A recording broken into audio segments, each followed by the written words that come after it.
नमस्ते दोस्तों। तो वेलकम टू पैसे की पाठशाला learn invest and grow money. तो दोस्तों, इंडिया में पेरेंट का सबसे बड़ा सपना रहता है कि मेरे बच्चा अच्छा एजुकेशन पाए। लेकिन फैक्ट थोड़ा शॉकिंग है।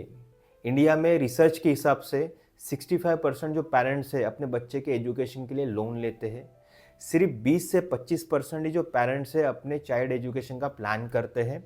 और जो महंगाई है एजुकेशन में 6 to 8% हर साल बढ़ती है।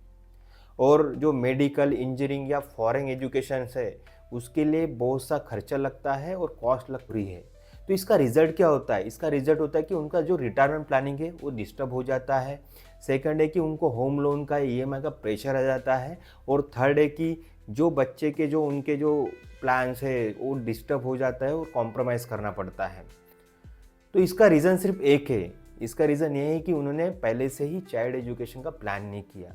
तो अगर उन्हें प्रॉपर चाइल्ड एजुकेशन का प्लान किया रहता तो ये सब प्रॉब्लम्स उनको आई नहीं रहती। तो आज के एपिसोड में हम बात करेंगे कि कैसे हम अपना चाइल्ड एजुकेशन प्लान कर सकते हैं, क्या क्या प्रॉब्लम्स है और उसके क्या क्या सोल्यूशंस है, और कैसे हम अपने चाइल्ड के एजुकेशन का प्लान करके उसके ड्रीम्स कंप्लीट कर सकते हैं और बिना कॉम्प्रोमाइज़ के। तो लेट्स स्टार्ट। तो चलिए समझते इसको एक रियल लाइफ एग्जांपल के साथ। जैसे कि एक रमेश और पूजा है, उनका एक बेटा है अर्नव, वो अभी 5 साल का है। उसका स्कूल का एडमिशन और डेली एक्टिविटीज़ जो है वो स्मूथली चल रही है। उन्होंने सोचा कि अभी उसके ग्रेजुएशन को टाइम है, तो उन्होंने उसका कुछ प्लानिंग नहीं किया। उनको लगेगा कि वो बाद में हो जाएगा क्योंकि अभी वो छोटा है, वो 5 साल का ही है। बस फास्ट फॉरवर्ड 13 साल निकल जाते हैं। अर्नव की एज हो जाती है 18 साल और उसको इंजीनियरिंग कॉलेज में एक एडमिशन मिल जाती है। और उसकी जो फीस है कॉलेज पर हॉस्टल, वो साल का हो जाता है 4.5 लाख के आसपास उनको खर्चा आ जाता है। तो टोटल उनका जो 4 साल का इंजीनियरिंग का फीस हो जाता है 18 लाख। और उनका जो सेविंग रहता है ऑलमोस्ट जीरो होता है। तो इसका रिजल्ट क्या होता है? इसका रिजल्ट होता है उनको एजुकेशन लोन लेना पड़ता है, उनको अपनी एसआईपी बंद करना पड़ता है और उनको जो रिटायरमेंट प्लानिंग उनका डिस्टर्ब हो जाता है। तो दोस्तों, ये इस वजह से नहीं हुआ कि उन्होंने सेविंग नहीं की, इस वजह से हुआ कि उन्होंने प्लानिंग लेट की। और इंडिया पर सच फैक्ट ये है कि इंडिया में 10 में से 7 पेरेंट्स एजुकेशन का प्लान करते ही नहीं और वो एजुकेशन लोन ले लेते हैं और वो फैमिली स्ट्रेस और अपने ईएमआई स्ट्रेस में आ जाते हैं। तो दोस्तों, इंडियन पेरेंट्स कुछ गलतियां करते हैं चाइल्ड एजुकेशन के प्लानिंग पे। तो पहली गलती है अभी टाइम है माइंडसेट्स। मीन्स क्या होता है, उनको लगता है कि उनका बच्चा अभी 5 साल का ही है, तो उनको ग्रेजुएशन को टाइम है, तो उसका वो चाइल्ड एजुकेशन प्लानिंग नहीं करते। ये सबसे बड़ी गलती करते हैं। सेकंड है वो एफडी और आरडी के ही भरोसे रहते हैं। मीन्स अपना मैक्सिमम पैसा एफडी और आरडी में इन्वेस्टमेंट्स करते हैं, बट वो जो ये एफडी और आरडी का पैसा इन्फ्लेशन को भी बीट नहीं कर पाता है। थर्ड है कि एजुकेशन को जो महंगाई है उसको वो कंसिडर नहीं करते, क्योंकि एजुकेशन की जो महंगाई है, एजुकेशन हर साल 6 से 7% के आसपास बढ़ती है, उसको इग्नोर करते हैं। फोर्थ है कि लास्ट टाइम पे वो एजुकेशन लोन पे डिपेंड हो जाते हैं और उनके बच्चों को एजुकेशन लोन लेना पड़ता है। फिफ्थ है कि चाइल्ड एजुकेशन प्लानिंग और रिटायरमेंट प्लानिंग को अलग अलग नहीं समझते। वो क्या करते हैं, अपना जो रिटायरमेंट प्लानिंग का जो पैसा है वो चाइल्ड एजुकेशन में डाल देते हैं, उस वजह से उनका रिटायरमेंट प्लानिंग डिले हो जाता है। तो आपको कभी भी आपका चाइल्ड एजुकेशन प्लानिंग और रिटायरमेंट प्लानिंग को अलग अलग रखना चाहिए, क्योंकि बिकॉज अगर आपका पूरा पैसा आप चाइल्ड एजुकेशन में डाल दोगे रिटायरमेंट का, तो आपका रिटायरमेंट आपका डिस्टर्ब हो जाएगा। तो हर गोल के लिए आपका पैसा डिफाइन होना चाहिए और उसी गोल के लिए वो यूज़ होना चाहिए। तो चलिए दोस्तों, चाइल्ड एजुकेशन को प्लान करते हैं इमोशन के साथ नहीं, कैलकुलेशन के साथ। तो चाइल्ड एजुकेशन हम करते हैं step by step with calculation. तो आपके स्क्रीन पे कैलकुलेटर दिख रहा होगा, उसमें हमने कंसिडर की आपके बच्चे की एज 5 साल हम कंसिडर करते हैं। और जब वो ग्रेजुएशन में जाएगा तो उसकी हो जाएंगी एज 18 साल। और हमने कंसिडर किया उसको इंजीनियरिंग में उसने एडमिशन लिया या कोई 4 साल के कोर्स में उसने एडमिशन लिया, तो उसका जो नंबर ऑफ ग्रेजुएशन ईयर्स हो जाएगा 4 ईयर्स।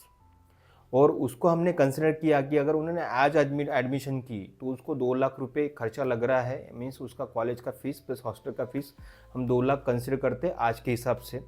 और जो हम इन्वेस्टमेंट्स करेंगे उसके एजुकेशन प्लानिंग के लिए, उसको कंसिडर करते हैं हम 12%। और हमारे पास जो अभी एग्जिस्टिंग हमने इन्वेस्टमेंट्स किया उसको हम 0 कंसिडर करते हैं। और लास्ट है कि जो महंगाई है उसमें 6% हम कंसिडर करते हैं। एजुकेशन की महंगाई हर साल बढ़ेंगी। तो ये हो गए कुछ बेसिक पैरामीटर हमारे एजुकेशन प्लानिंग के लिए। तो तो दोस्तों आज का जो 2 लाख हमने कंसिडर किया हर साल का खर्चा, अगर उसके ग्रेजुएशन का खर्चा हम कंसिडर करेंगे तो उसका जो टोटल 4 साल का जो खर्चा हो जाएगा, जब वो 18 साल का हो जाएगा वो हो जाएगा 18 लाख के आसपास, यानी 18 लाख के ऊपर उसको खर्चा लगेगा जब वो ग्रेजुएशन में जाएगा। तो दोस्तों दिमाग में सवाल आता है कि ये 18 लाख को हमें अगर जमा करना है, हमें हमारे बच्चे के एजुकेशन की प्लानिंग करना है, तो आज हमें कितना पैसा लगेगा। तो आपको बहुत ज़्यादा इन्वेस्टमेंट नहीं लगेगा अगर आप आज से ही प्लानिंग कर रहे हैं, क्योंकि आपके बच्चे की एज 5 साल ही है। अगर आज से स्टार्ट करोगे तो उसके जो महीने का इन्वेस्टमेंट्स और SIP है, आपको ज़्यादा से ज़्यादा आपके स्क्रीन पे देखेंगे कि 5200 के आसपास आप SIP अगर स्टार्ट कर रहे हो तो आपके बच्चे के एजुकेशन या ग्रेजुएशन का प्लान ईजिली हो जाएगा। अगर आप लमसम इन्वेस्टमेंट्स करोगे, वन टाइम इन्वेस्टमेंट्स करोगे, तो आपका जो खर्चा हो जाए, आपको जो लमसम इन्वेस्टमेंट लगेगा 4,27,000 के आसपास आपको लमसम अमाउंट लगेगा, अगर आपको आपके बच्चे के एजुकेशन के लिए प्लान करना है, जो हमने कैलकुलेशन किया। तो दोस्तों 5,200 के मंथली इन्वेस्टमेंट और SIP से आप अपने बच्चे के एजुकेशन की ड्रीम कंप्लीट कर सकते हैं और उसको एजुकेशन लोन से या EMI ट्रैप से बचा सकते हैं। तो चाइल्ड एजुकेशन प्लानिंग मीन सिर्फ डिग्री नहीं है, इसका मतलब है बच्चों का कॉन्फिडेंस, पेरेंट्स का पीस ऑफ माइंड्स, लोन और कॉम्प्रोमाइज से फ्रीडम, और फोर्थ है कि बच्चे मजबूरी से नहीं है, बच्चे चॉइस से पढ़े। तो education planning means emotional security. तो दोस्तों अब दिमाग में सवाल आता है कि एजुकेशन प्लानिंग के लिए क्या स्ट्रैटेजी है और कहाँ पे इन्वेस्टमेंट्स करें। तो पहला है कि आप इक्विटी म्यूचुअल फंड में आप इन्वेस्टमेंट्स कर सकते हैं, बिकॉज ये लॉन्ग टर्म आपका एजुकेशन प्लानिंग रहता है, तो लॉन्ग टर्म के लिए इक्विटी म्यूचुअल फंड सही रहता है। सेकंड है कि हाइब्रिड म्यूचुअल फंड में भी आप इन्वेस्टमेंट्स करते हैं। थर्ड है कि आप PPF में आप पार्शियली इन्वेस्टमेंट्स कर सकते हैं बिकॉज ऑफ स्टेबिलिटी और सिक्योरिटी, पार्शियली, ज़्यादा नहीं, क्योंकि ये इन्फ्लेशन को भी बीट नहीं करता प्रॉपरली। फोर्थ है कि टर्म लाइफ इंश्योरेंस आप लेके रखिए, चाइल्ड के आपके प्रोटेक्शन रहेगा, आपको उनके एजुकेशन के लिए और उनके फ्यूचर के लिए प्रोटेक्शन रहेगा। फिफ्थ है कि आपको इमरजेंसी फंड प्लान करना है कि अगर कुछ गलती से कुछ इमरजेंसी आ गया तो उसके लिए भी आपको प्लान करना है। तो आपको सभी पैसा आपके RD और FD में नहीं रखना है। अगर आप RD में FD में पैसा रखोगे तो ये महंगाई को भी बीट नहीं कर पाएंगे, because education planning long term goal रहता है। तो इसके लिए आप ग्रोथ जो असेट्स है जैसे कि म्यूचुअल फंड्स में आप इन्वेस्टमेंट्स कर सकते हैं लॉन्ग टर्म के लिए, ग्रोथ के लिए। तो 5 गोल्डन रूल आपको बताता हूँ चाइल्ड एजुकेशन प्लानिंग के लिए। तो पहला गोल्डन रूल है कि चाइल्ड की एजुकेशन का प्लानिंग उसके बर्थ के बाद ही स्टार्ट कीजिए। सेकंड है कि हमेशा एजुकेशन के जो महंगाई को कंसिडर कीजिए। थर्ड है कि SIP नॉन निगोशिएबल रखिए, यानी SIP हमेशा कंटिन्यू रखिए, उसको कभी भी बंद मत कीजिए। फोर्थ है कि एजुकेशन लोन का ऑप्शन लास्ट रखिए, प्लानिंग को फर्स्ट रखिए। और फिफ्थ है कि आपके रिटायरमेंट और एजुकेशन को बैलेंस रखिए, रिटायरमेंट का पैसा एजुकेशन में मत यूज़ कीजिए, एजुकेशन का प्रॉपर प्लानिंग कीजिए। तो दोस्तों आज के एपिसोड में हमने step by step child education planning की, उसके प्रॉब्लम्स के बारे में समझा और कैसे हम step by step child education कर सकते हैं, हम हमारे बच्चों का फ्यूचर सिक्योर कर सकते हैं। तो दोस्तों आपको पता है कि इंडिया में सबसे ज़्यादा खर्चा किस पे होता है? चाइल्ड के मैरिज पे। तो ये सोसाइटी का एक प्रेस्टीज रहता है कि चाइल्ड के मैरिज में बहुत ज़्यादा लोग पैसा खर्च करते हैं।